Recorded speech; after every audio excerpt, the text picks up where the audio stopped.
反而你看人家工人很务实，他说他自己就是工人，然后他也不觉得被歧视或什么，他说做工很好，不偷不抢这样。好，那我们就称他为工人。你看那个工人多务实，他去看40年公寓，他去看30年以上的华夏屋况怎样，都需整理。那个我看离废墟只差一步，你知道，他断水断电下去就是废墟了，然后那个屋况需整理。那位工人观众反而很处之泰然的说，这没关系啊，脏没关系啊，乱没关系啊，反正他自己整理都很快，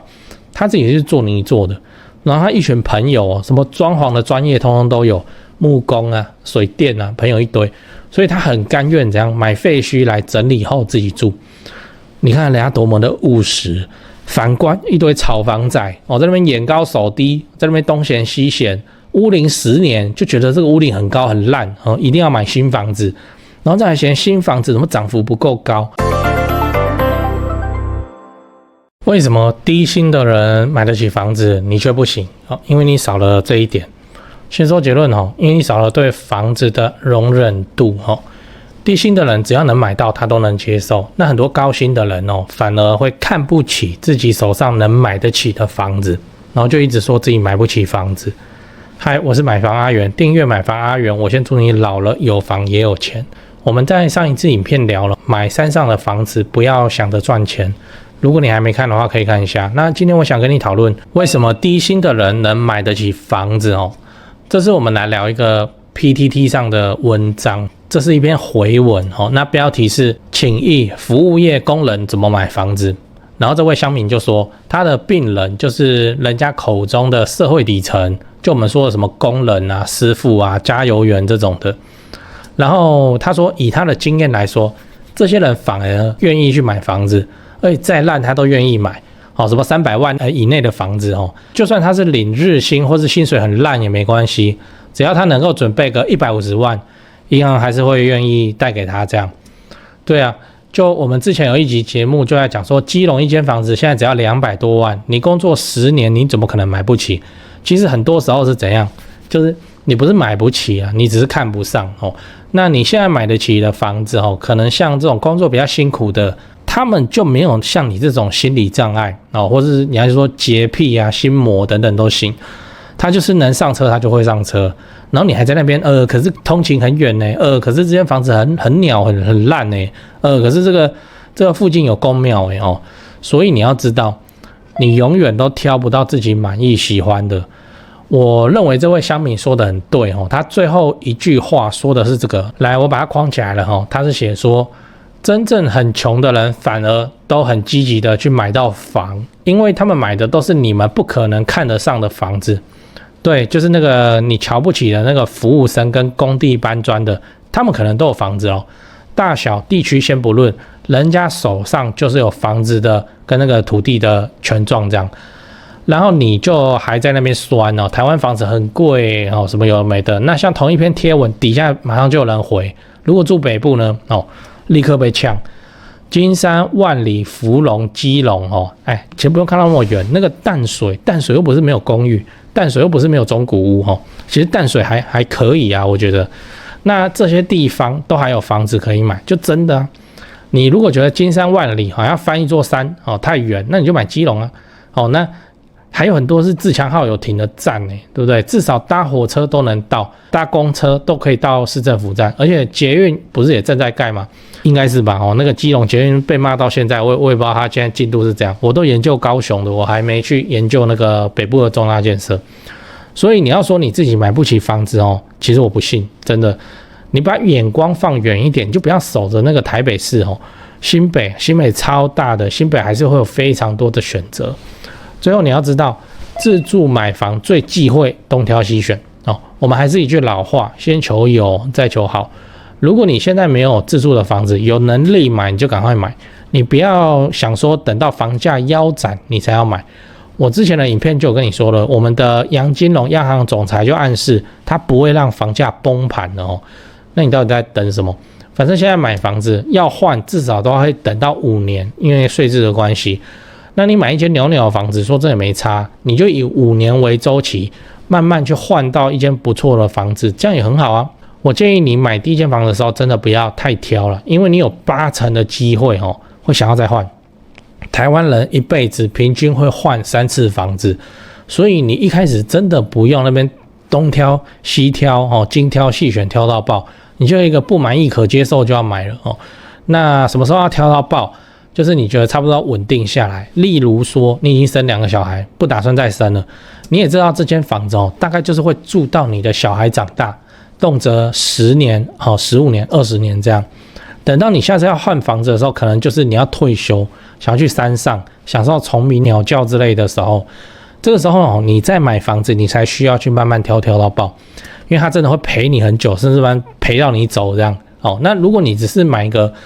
过渡的2房或是公寓，我真的是建议放低标准不满意可接受就要先买了，等到你买长期自住的房子，退休用的，你再慢慢挑。讲完了，我们整理一下我们今天聊为什么低薪的人反而都很积极的去买房子。我们先聊了一个 PTT 上的文章，其实那个乡民我看很久，他好像是高雄的医生然后他就一直会分享这个东西。他最近还要分享一个新的观点，就是那个开大货车是所有高薪工作里面门槛最低的，那这个蛮有趣的。那我有认真读，我之后再来研究看看。总之就是有人问说，像一些服务生啊、加油站啊，他们要怎么买房子？然后回他的这位医生乡民就说他错了，很多这样子的人反而手上有房子，因为他们就没有那么挑，就算房子很烂，只要他买得起，他都愿意买。那我的看法是，现在很多说自己买不起房的人，其实问题都是看的房子都太好了。然后像一些比较偏远的地方，他就完全不考虑，才会一直喊自己买不起房子。那我的建议是应该是怎样？先求有，再求好。因为你买的第一间房子应该只是陪你5-6年而已，真的不需要在那边挑到爆。你要挑应该是等你确定这间房子会陪你很久，比方说小孩子住到小孩长大再说。那或是你要退休了就打算就让这间房子陪着你走那你再去挑到爆。在这之前的房子只要不满意可接受，你就要先买了我都会先讲不然怕忘记。那个我先跟你分享一个我最近在做的玩具买房阿元高雄地图，这个是我做好玩的啦。你也知道我现在都住高雄嘛，没事我都跑来跑去吃吃喝喝这样，索性我就把这些 YouTube 有推荐好吃的跟好玩的都在地图上标一标真的我平常没事我也是看一下人家拍高雄美食在讲哪些店，我就去吃这样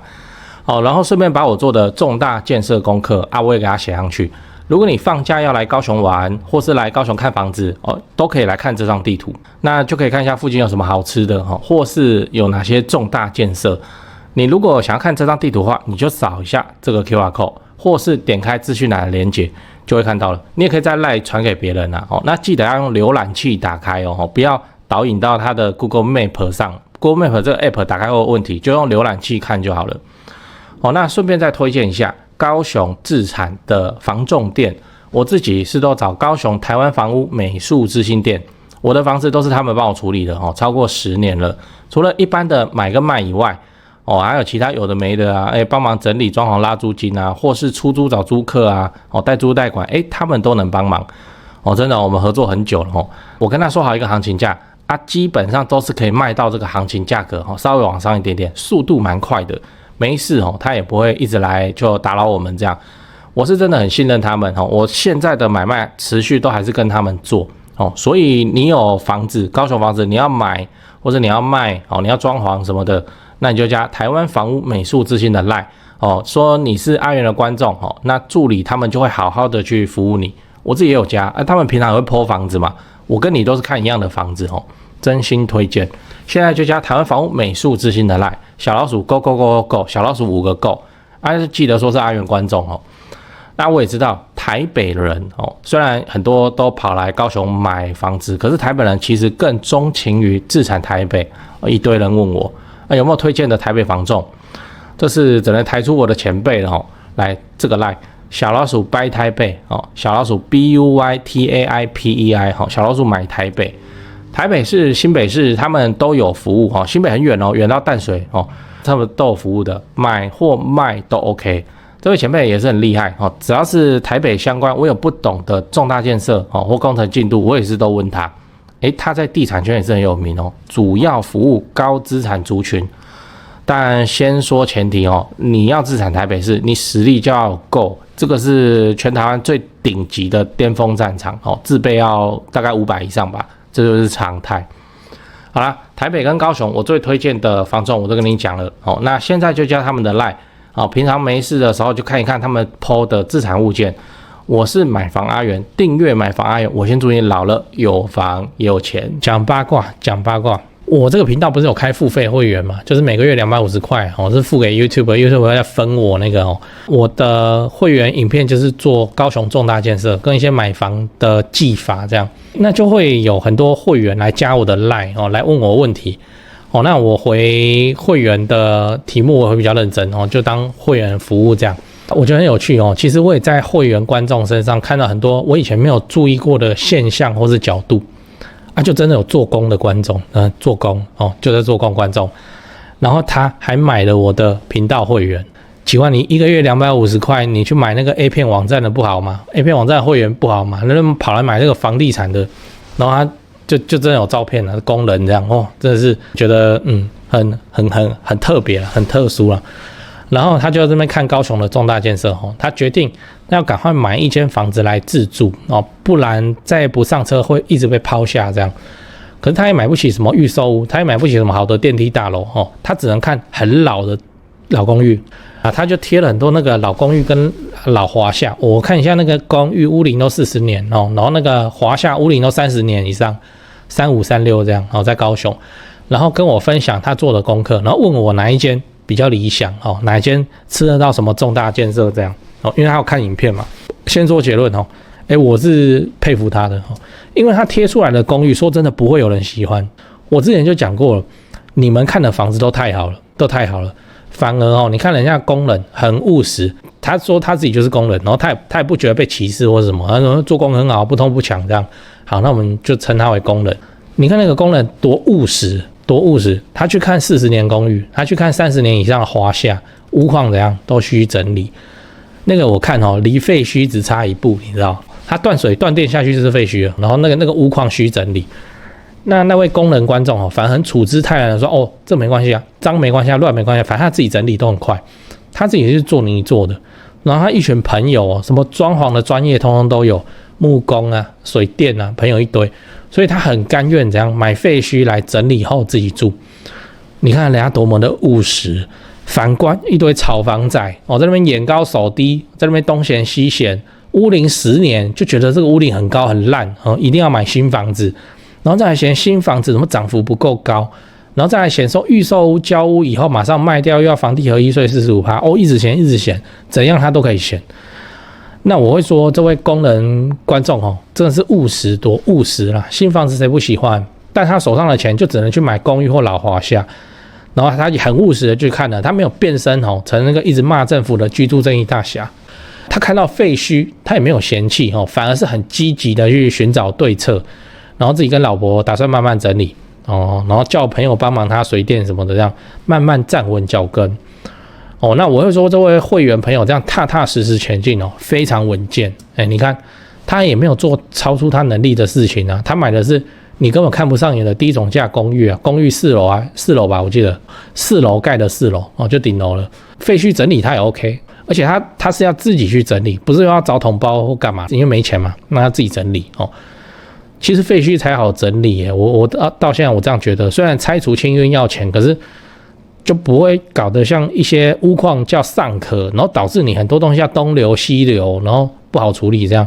废墟就是全部打掉，如果你愿意自己跳下去贴砖或干嘛的话，其实省很多钱，全部打掉一切重来哦，比很多那个屋况尚可，然后那边东流西流哦，还要方便处理很多。跟你分享了，总之就是说今天这集的稿子哦，就让我想到那位会员观众工人大哥，他怎样？他务实哦，